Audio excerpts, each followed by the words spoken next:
Okay, weighted average is one method that we may use under process costing. Another one may be FIFO, which, based on its nature, seems like something that we would understand.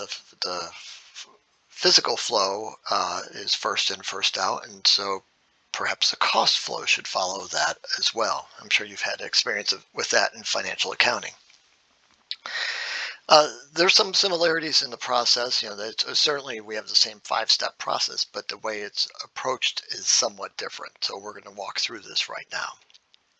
So under the first step, where we were uh, analyzing the physical flow of production, there's no difference between the two methods. So this step one is the same as under weighted average.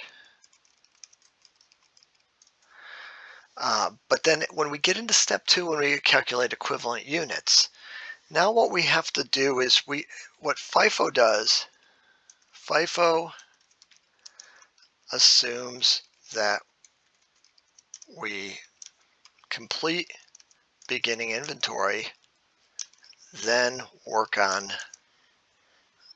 the next set of units.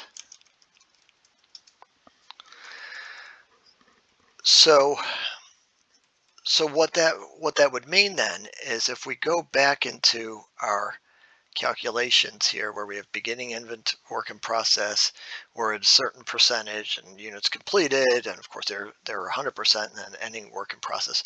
So we're going to take this same sort of process, but what we're going to do is we are going to for the units completed, we are going to break those out into those from beginning inventory and those from ending inventory.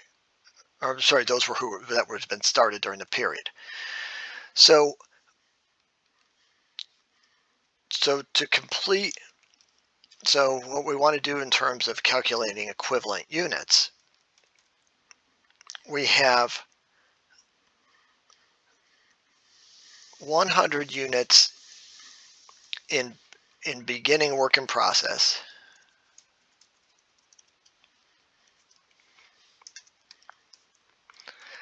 that had, so the direct materials percentage that was done during this period, well, it was 30% complete at the beginning.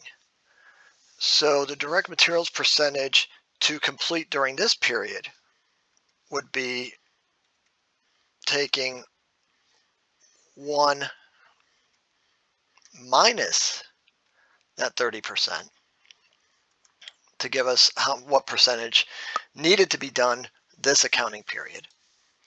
And for our conversion cost calculation, it would be a similar approach where we would take 1, in this case minus 40%, to give us 60% that needed to be done for the conversion costs. Now we're going to introduce another item here called started and completed. So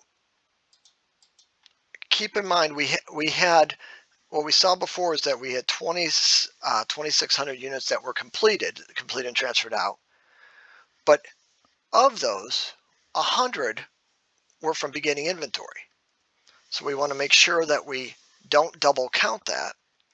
And so these percentages then would be 100 and 100. And then we would have the same sort of approach here for the ending work in process, where we have 500 units and then the relative percentages there.